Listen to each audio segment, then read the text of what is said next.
Today's number, guys, is 15 because that's the record amount of billions of dollars that we now have short in the crypto markets right as we hit into the major level of demand that we spoke about over the last couple of weeks. Yes, we're seeing liquidations across the board as everybody falls off, but could this be the exact opportunity for the abundance mindset and the possibility of an actually massive short squeeze? Well, in today's video, we take a look at correlation across the board, what Wall Street and the Fed are doing as liquidity concerns come back up with a secret meeting being held, and of course, that massive earnings result. Everything comes back to the most important stock in the market, Nvidia. We've got a lot to cover. Let's get into it right now in the special weekend edition of The Daily Show, covering everything that investors and traders like you and I need to know. See you soon, guys. This one is not to be missed. Well, welcome back, everybody, to the special weekend edition of The Daily Show. My name's Thomas, and in today's video, we'll be taking a look at the macro, the data, and of course, what has Wall Street been up to. This week, not only has Nvidia in it, but we also have massive fundamental news and weekly movements into defensive action. So is there something wrong with the private equity and debt markets? This is the big story that's going around this weekend. But it's maybe even bigger when you start looking at some of the liquidity levels that we've got coming up later, plus the options zones. Let's start off, though, with the big story, which is New York Fed convening in a meeting, a secret meeting here with Wall Street over key lending facilities. And this is obviously an impromptu talk coming amid worries about strains in the market. And it has me thinking just one word, which I'm sure you're all thinking as well: debt and private equity. We've already recently seen KRE, which is regional banks, start to struggle across the board. And we've seen the ECB as well not really admit anything particularly is going wrong with the smaller banks over there. But this clearly shows signs of potential stress in the markets. The real question is it time to be fearful yet? And as we often say, it comes back to the bonds market, which we will be tracking all of this week very closely, including all our key bond reads. Because if they start to show signs of concern, then of course we all should together. So what about Berkshire? As we know here, Warren Buffett obviously posting near the end of his career now, and he has just done the buy that Charlie Munger and him never did, which is 17.8 million shares of Google. Now, in a 2019 interview, Charlie Munger actually said, "I don't mind not having caught Amazon," but he said, identifying Google earlier would have been a big deal. We screwed up. So could this mean something bigger, like we've often liked here on the show, Google for some time, thinking it's a bit undervalued? Could it be that he's finally doing that Apple moment with this stock as he ends up his career? Well, I guess it could be, but really the way I look at it is Google is a pretty solid stock. And in the future, especially when it comes to data, it's all going to be about having that clean data. And you could argue that Google still has value because of that. In the world of spend, which you'll see coming up later on today's show, especially CapEx spend, we are starting to see, maybe a little bit of a difference between what's being spent and what's actually coming in. Let's now take a look at the Nasdaq, because it did hit that daily 50 moving average once again. And you guys know that I'm a huge fan of the daily 50 moving average, 20 and 200, because they do tend to be very key levels. Well, it turns out Subu Trade went through and found that we've now been 137 days above the daily 50. And when we actually do fall below it and then, of course, lose it, then we could be in for a couple of days of volatility. Now, did this actually happen? Well, the answer is no. We actually didn't fall below and hold it because, of course, the bid did come in, mostly because of the options market, which you'll see later on. But it was also a large week of everybody chasing one particular thing, US large caps. So while cryptos were getting slaughtered and smashed across the board, we saw everybody jump on the AI bandwagon, specifically going for data center stocks. And one of the things here is that we are constantly seeing this big narrative of Wall Street having to meet up to its expectations. Now, you guys know that everybody has a bonus that they need to hit, and of course, they need to perform better than the S&P 500. Well, it turns out most of the big hedge funds this year are underperforming, which is not a new thing, but they're doing it by big metrics. So they're going to need to lever up into the year end, and it potentially could also bring a rally but even possibly bring disaster if it all goes wrong. And there will be some waterfall effects that could potentially come through there. What are we doing though? Well, one of the things we've talked about here on the channel together has been thinking outside the box. Remember, Steve Jobs had that idea, think different. And that's one of the things that I've always brought into my investing and trading journey, which has now been going on over 17 years, right, at this point. And one of the reasons I do that is, of course, I'm a big believer in sector rotation. And recently, you guys will have heard me start talking about energy stocks in particular. Now, a few people are catching on to this.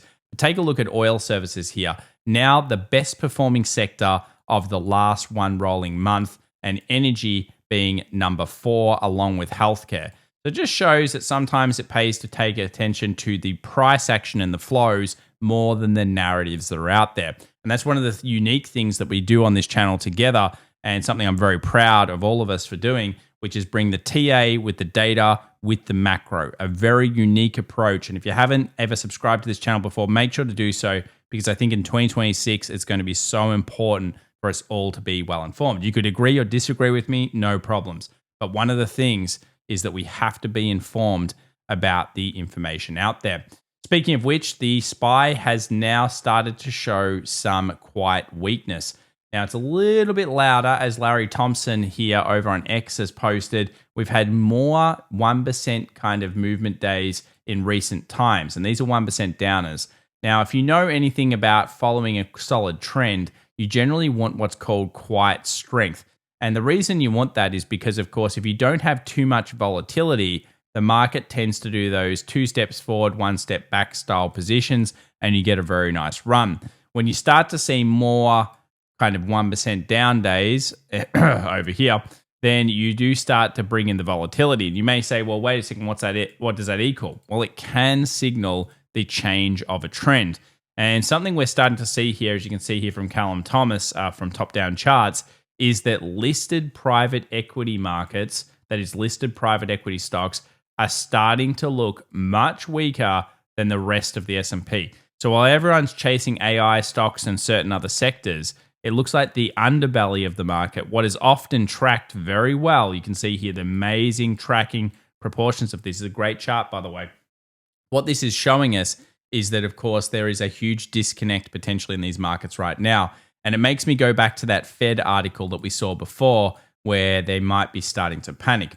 Now, on to that point, do you guys think that at least initially the Fed is going to come out and say, oh, nothing to see here, it's all good? Or do you think they'll probably come out and support the market? Well, generally that's their job. So you've got to keep in mind that even if you think of it as a negative, there's a good chance, at least initially, that the Federal Reserve will come out, try to do something to support it. And if it is really one of those infestations, like Jamie Dimon said, the cockroaches are everywhere, then eventually it could spill out. Remember, markets don't usually just collapse. What they do is they get scared, they rally, they get more scared, they rally a bit, and then they tend to drop off big time. And that's where you get that capitulation style sell. So it can take a while for things to really pop over. And one of the things that we're looking for is weakness. Now, you can see here Grant Hawkridge, who's been tracking this for a long time, breadth in particular, has shown here that New York Stock Exchange plus Nasdaq weekly new highs has finally gone below the 0 point. Now, this doesn't happen that often. As you can see here, sometimes it goes on epic runs and we barely get switches.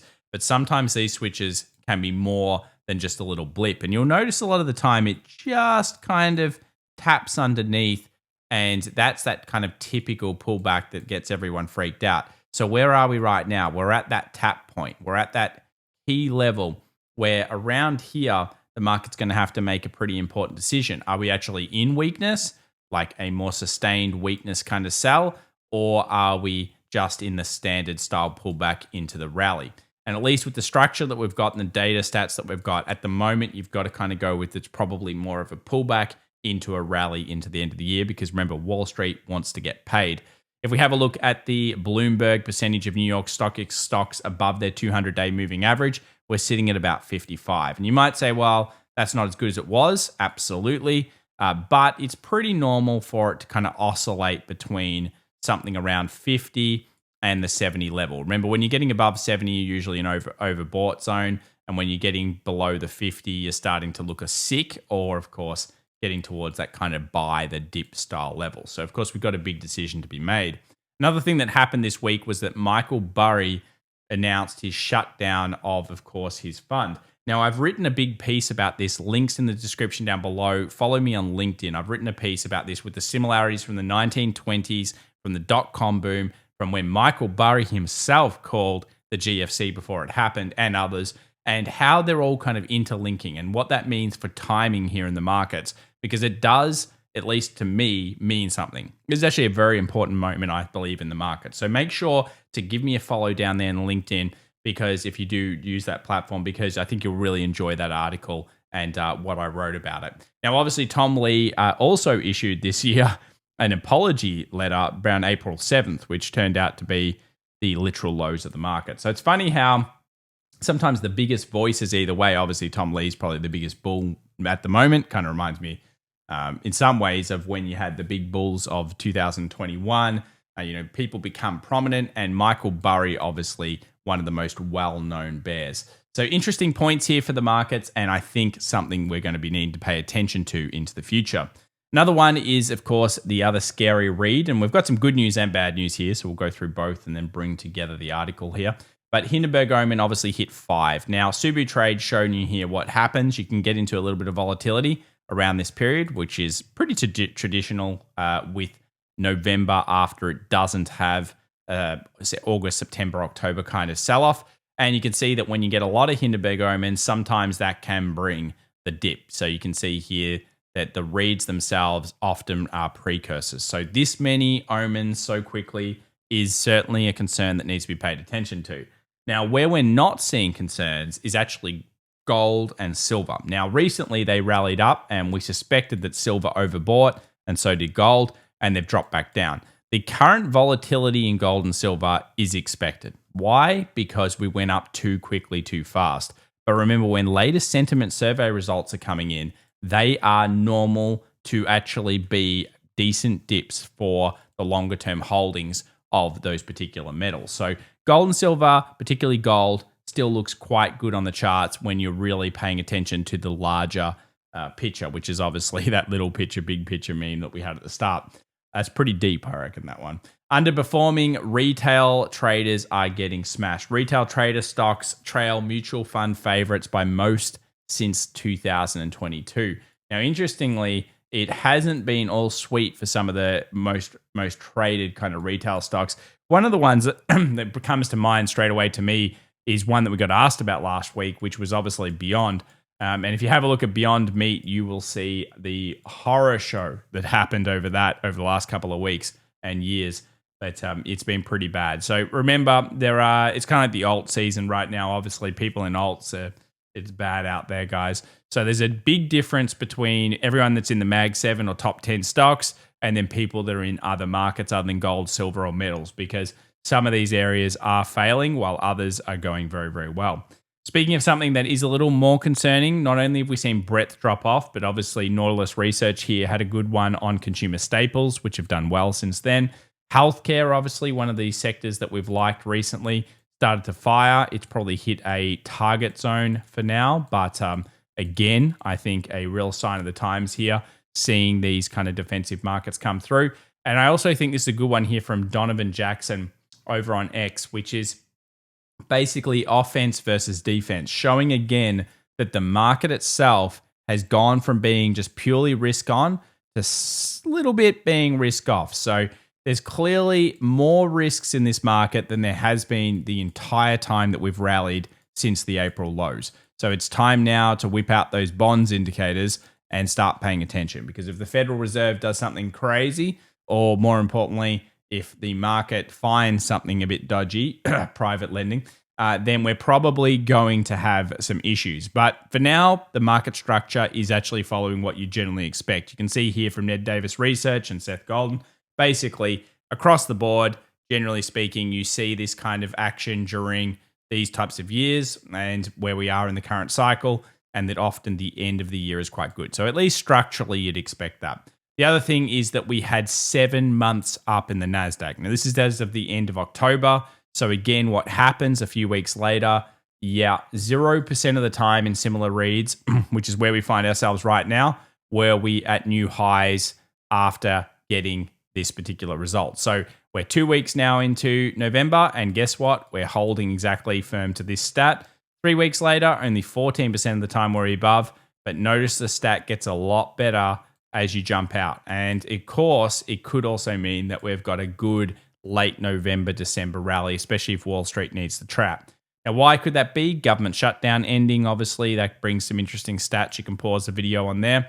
But I think also it could have to do with liquidation zones. So let's get into crypto, because all these markets are connected, especially now that Wall Street is all over crypto and obviously smashing it, which is that we are seeing here Bitcoin losing the faith. So people are moving out of it. We just had a report in the last video that some of the Satoshi era whales have actually left and sold their entire position. And this is, of course, a big concern, because when this happens, you start to lose confidence, and confidence is what keeps an asset value at a high level. Now, what is the big problem? Well, we had to get down to the liquidation zone. So let's actually just have a look at that zone before we get back to that chart. And the liquidation zone is here. And basically, guys, this is the one which we suspected would happen. We suspected that we would hit a 98, that we would liquidate that $1 billion that was sitting there. Because remember, there was a whole bunch of buys that were there that were going to get liquidated. And that we would then potentially move down to the 93 to 94K area. Now, why would we move here? Because look how many stop losses there are to hunt down here, guys. And we still haven't necessarily seen the pure hunt, because yes, we've fallen down to this level, but we haven't actually taken some of the lower lows. So we're in the liquidation amount. But what I thought was more interesting than all of this is not so much liquidation, it's that everybody is now going short. So according to the latest data here, when you take the exchange of Binance, OKX, Bybit, you bring them together, you got $15 billion of potential liquidation on the top end. And this actually, I posted over on X as well, which is that if we get above 100K again, we're going to liquidate $5 billion in shorts. 110K, we're going to liquidate $10 billion, and you get ready. It'll get bigger than this if we do go up. And then, of course, 115K is 15 billion plus. So the tables have turned. Remember, we were talking about longs getting liquidated and that being the best trade out there. So that is basically a short position. Well, now it's starting to turn out that it looks better to the long side and to liquidate all of the shorts. Remember, it's one of those positions where you're always looking at which side makes the most amount of money for the street. Wall Street's entered the chat, guys. They're here. They're playing the options game, and they are going to liquidate the rubbish out of retail. And I feel like for anyone that's traded stocks, bonds, all of those things for a long time, you guys are familiar with the game. But in some of the crypto world, I feel like people are not familiar with how nasty some of these positions can get. And it's a different type of beast once they enter in with the options. Let's have a look here at the kind of lines. You can clearly see what would happen if we went up. And you can clearly see that people have their stop losses behind these higher highs. So here's a high. Here's a lower high, here's a lower high, here's a lower high.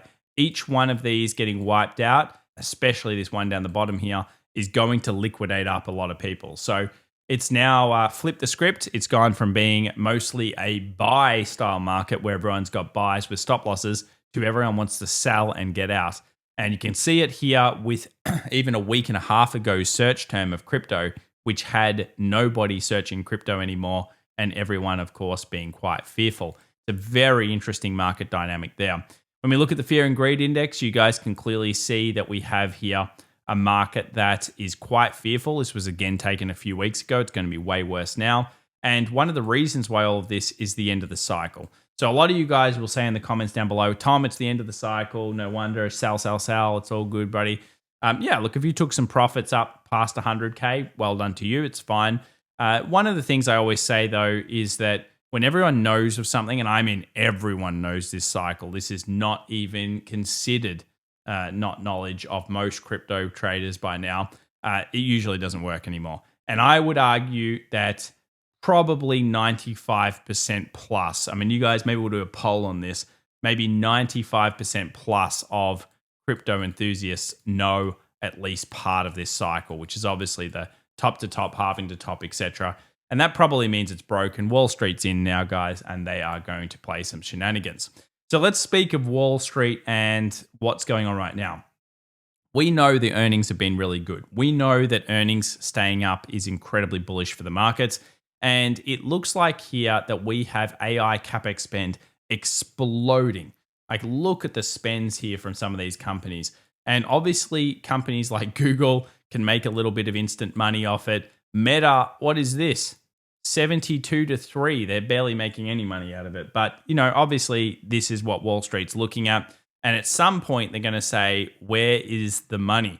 So, will we actually get AI product revenue? This is revenue, not profit. So, are we going to get revenue from the massive spend? Remember, there is already a canary out there, which is OpenAI, basically, firstly saying, I don't care how much money we burn trying to get this going up. And at the same time, also then saying, hey, guys, can we please get, secured so we can get some more borrowing? We need more money.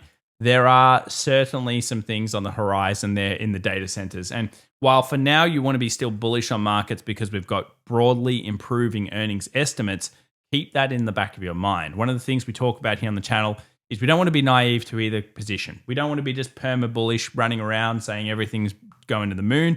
And you also don't want to be sitting there saying everything's going to explode tomorrow, because you don't know that. What you do know, though, is you have to be informed about which decisions tend to actually, make markets rally up and which ones actually tend to bring the big bear, the big kind of GFC style moment. And I can say that the private equity funds are starting to struggle. As you saw there's this big discrepancy there coming in the markets, guys. It's worth watching. We'll cover it throughout the next months and weeks. So what is happening this week? Nvidia. Okay, we can ignore everything else, and Nvidia and Nvidia and Nvidia and Nvidia. That is all that matters because everyone will be paying attention to it. It's expected, get this, according to the options market, moving 8.5%. Now you take the market capitalization, this thing's going to move a country's entire GDP in a year in a few minutes. It is absolutely mind-bending stuff. This is wild. It is going to be a crazy earnings. We'll do a special on this one, of course, as of Monday close, as we always do. It is going to be a huge bonanza, and we're also looking towards the options market. So, of course, we'll have updates on that throughout the week. Let's now take a look at the good, the bad, and the ugly when it comes to charts and options. First up, we have here the Qs, which have hit 600. And found support for now. Now, that's important because, as you guys know, this daily 50 is a big deal. There's actually 3 touches of it. This was a lower high, which is not so good on the markets. Of course, you want a higher high, then come back, then buy.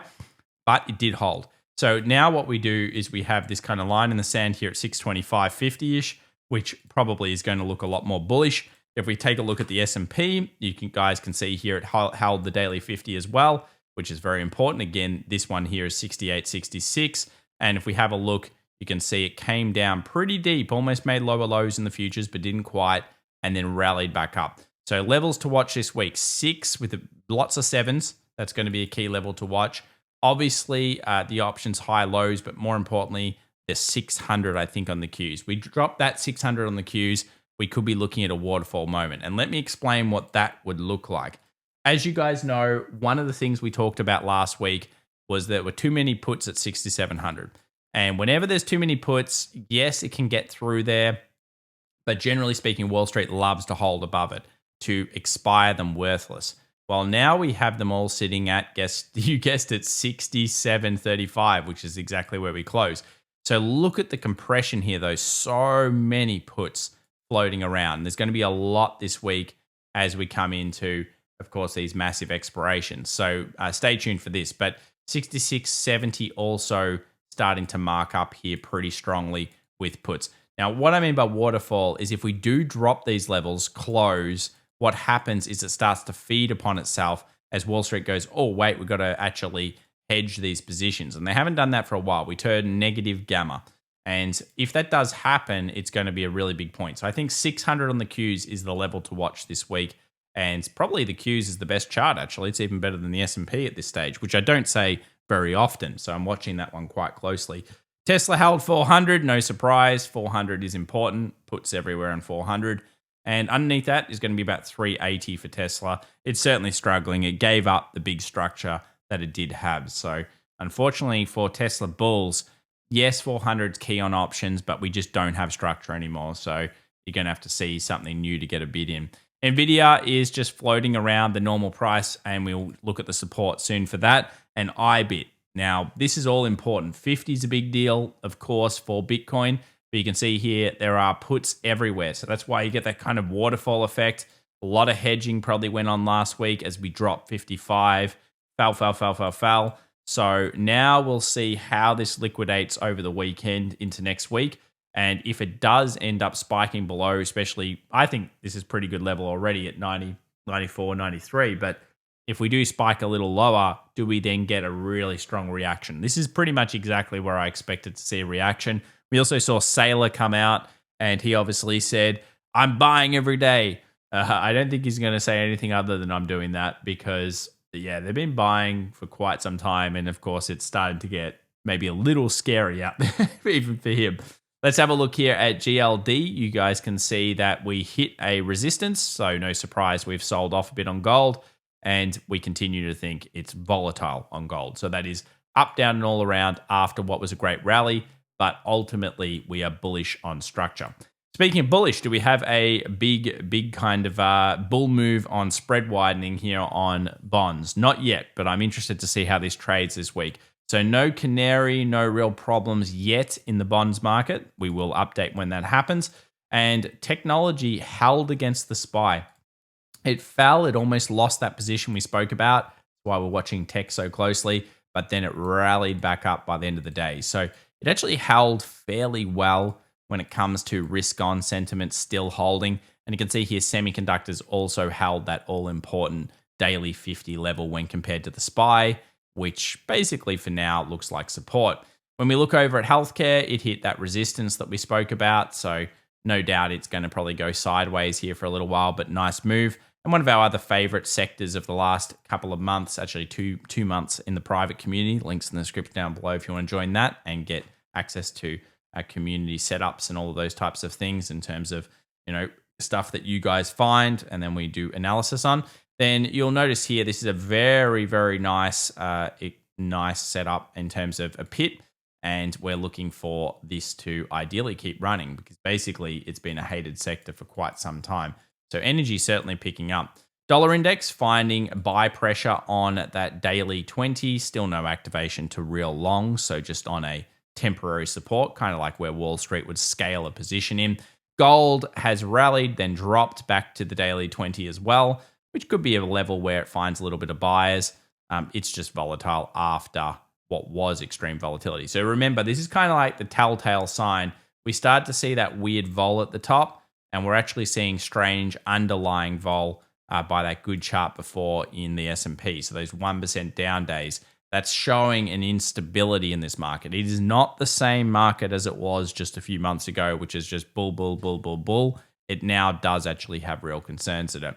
And silver doing exactly what you thought it would do, which is it hit that resistance high, gave us some triggers for short-term weakness. It has weakened. I'm not bearish on it, of course, but what I do think is it should come down, hopefully hit some, maybe like a VWAP and stuff in here, and then maybe we find buyers again. So what you don't want, of course, is that. That would be very bad. But at this stage, I don't think silver structure looks that way.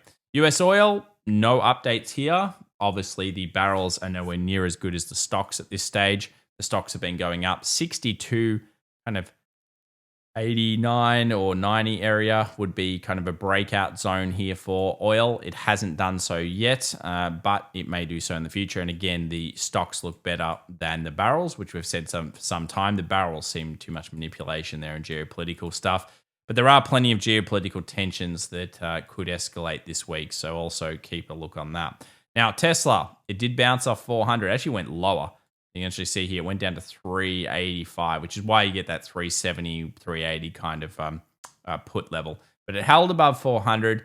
This could still be cool, but we need to get probably at least above 425. So at this stage, it is weak. I mean, that's the only way you can really look at it. It looks like a double top instead of what has been, pretty good strength. And I'll be the first to admit that dropping that zone there, as soon as you drop those lows, look, it's a trigger short compared to long. It had been very long. We've been long on it for a while now. And I still think Elon will come out with magic cars that fly and all sorts of things next year as he tries to get that $1 trillion, but that's going to be narrative driven plus options. So remember, it's a mixture of positive gamma, price action, and hopefully some weird storylines coming out. Nvidia right at support, guys. No doubt that is a key level. 180 is going to be the put wall, not a call wall, but put wall. And call wall is going to be sitting around 200 actually for this stock. Nasdaq, all important level, very important level. You can see there are bids here. So someone's buying 25,750 is going to be the resistance breakout. Getting that'd be a cool double bottom if that did happen. Probably bring in maybe Tom Lee's 7K kind of mark if that happens, because that would be actually quite strong.